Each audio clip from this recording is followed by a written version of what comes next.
donc je suis Hugo Gabero, responsable de l'Observatoire pour la protection des défenseurs des droits humains, rejoint aujourd'hui par Manon Cabot, chargée de programme, et Justine Lavarde, consultante à l'Observatoire. Et l'objectif du pitch de ce soir, c'est de vous présenter le kit de survie numérique développé par la FIDH en 2019, donc un petit peu avant le congrès de Taipei. Dans un contexte de renforcement de la surveillance à la fois des données numériques, mais aussi du contrôle de l'information sur Internet. Et le scandale Pegasus, plus récemment, nous a montré combien les défenseurs des droits humains et les journalistes pouvaient être ciblés par la surveillance de masse, notamment en Algérie, en Arabie Saoudite, au Maroc, au Mexique, pour ne citer que quelques pays. Voilà, je ne vais pas être plus long, je vais donner la parole à Manon qui va vous présenter plus en détail le contenu du kit, et puis Justine vous donnera une application concrète de ce bel outil. Merci. Du coup, dans ce kit de survie numérique développé par la FIDH, il y a plusieurs choses. Premièrement, il y a un guide qui a été imprimé en plusieurs langues. Dans ce guide, on y trouve tout un tas de contexte, d'éléments contextuels et de conseils sur comment mieux protéger ses données en ligne, comment faire des mails cryptés par exemple, comment utiliser des applications sécurisées sur son téléphone mobile, sur son ordinateur, ce genre de choses. Finalement, comment mieux se protéger en ligne, que ce soit sur des applications, sur son téléphone, sur son ordinateur. Donc ça, c'est le premier élément. Il est disponible en papier. Le guide, il est aussi disponible en version PDF. Dans ce kit, on a également un Faraday bag. Alors, qu'est-ce que c'est qu'un Faraday bag? Un Faraday bag, c'est donc cette petite pochette que vous voyez ici, qui est fabriquée dans un matériau qui ne laisse pas passer les ondes électromagnétiques. Et donc en fait, quand vous mettez votre téléphone à l'intérieur de ce sac ou votre tablette, si quelqu'un vous appelle, le téléphone ne sonnera pas. Vous ne recevrez pas, ça ne fera pas bip bip parce que vous avez reçu un message, et on ne pourra pas capter les données qui sont dans votre téléphone. Ça, c'est intéressant, par exemple, lorsque vous allez dans des réunions avec des autorités qui sont susceptibles de vouloir vous voler des informations, des contacts ou des messages qui sont dans vos téléphones, et pour se protéger aussi tout simplement de toute tentative d'intrusion ou d'espionnage dans votre téléphone, votre tablette. Donc ça, c'est super utile. Un Faraday bag. Dans ce kit également, vous trouverez un obturateur de webcam, donc un cache webcam. Donc c'est un petit élément que vous pouvez mettre sur votre webcam pour la cacher lorsque vous ne l'utilisez pas et que vous n'êtes pas en vidéo, en réunion vidéo.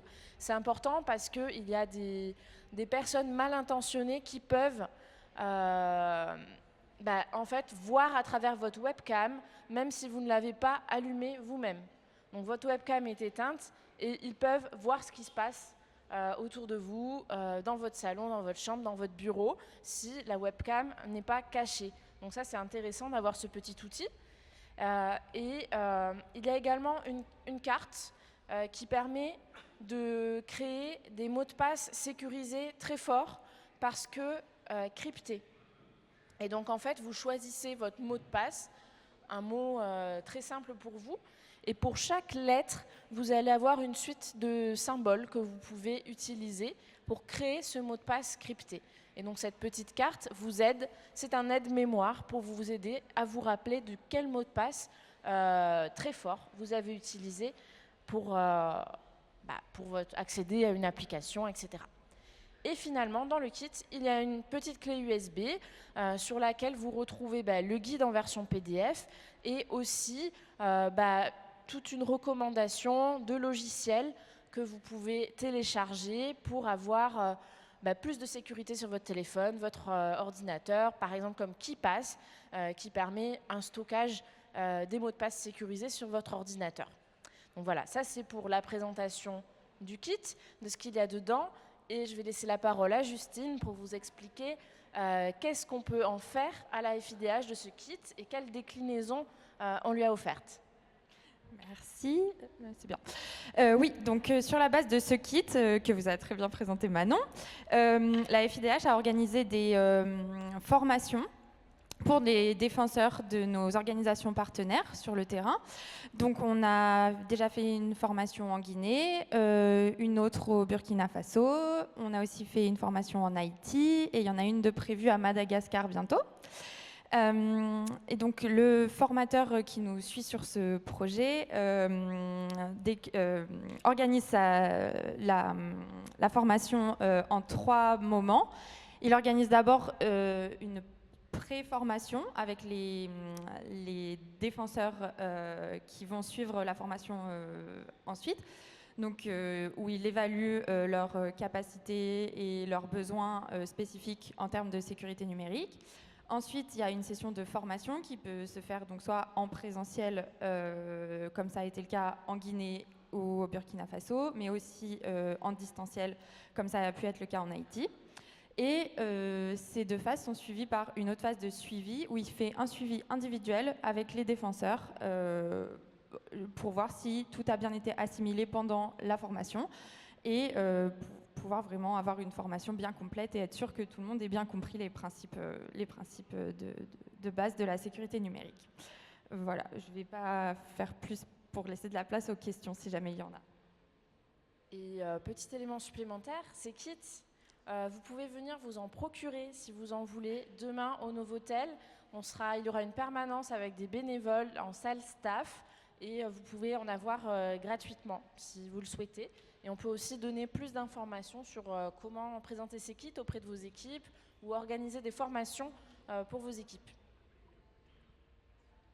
Est-ce qu'il y a des questions ?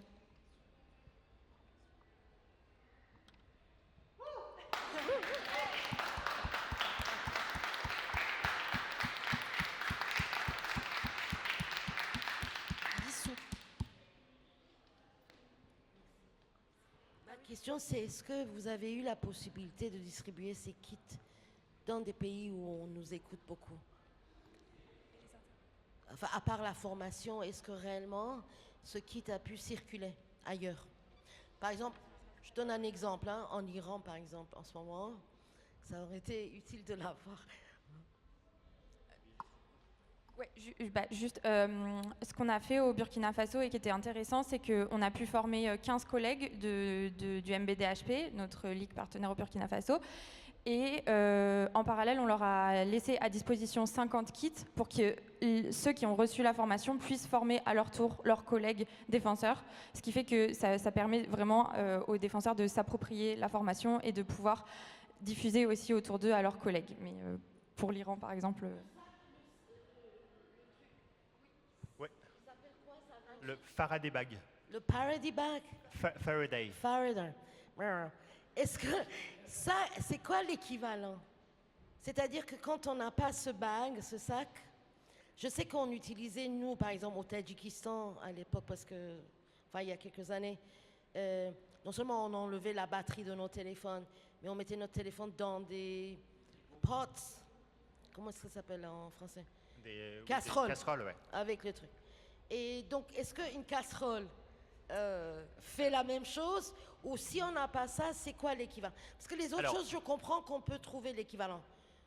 Bloquer son truc, on peut, même le code, on peut l'enseigner à d'autres personnes. Par contre, le Faraday bag, on ne peut pas. Alors, le Faraday bag, c'est vraiment le top pour, effectivement, comme Manon l'a dit, bloquer les données et rendre le téléphone ou l'appareil numérique intraçable. Après, c'est vrai que l'aluminium est un bon isolant qui stoppe quand même pas mal les données. Donc, effectivement, des feuilles d'aluminium ou des casseroles ou des cocottes minutes, ça peut effectivement être le système D qui permet à un téléphone ou à un objet numérique de ne pas être tracé. Et sur les... Oui, Alice. Note, je vais continuer en français. Pegasus est en fait un logiciel qui est plutôt basé sur les filets dérivants, c'est-à-dire qu'il va espionner l'intégralité du téléphone ou de l'objet numérique. Et la seule solution, c'est de faire, de scanner en fait l'intégralité du téléphone ou de l'appareil numérique.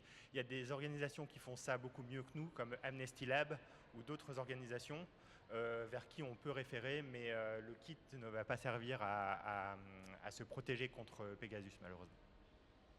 C'est un outil complémentaire qui permet d'avoir les bons réflexes sur la sécurité en ligne, mais voilà, ça ne fait pas tout contre Pegasus.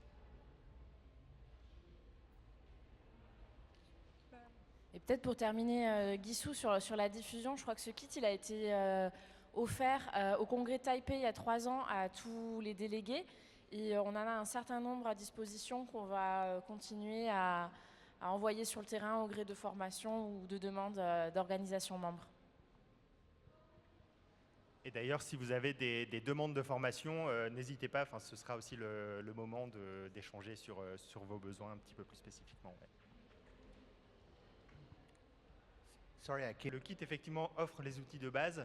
Et ensuite, le formateur va organiser, comme Justine l'a rappelé, des pré-formations et ensuite des entretiens de suivi sur la manière de protéger ces mots de passe. Et le two-step verification fait partie des conseils qui sont donnés ensuite par le formateur.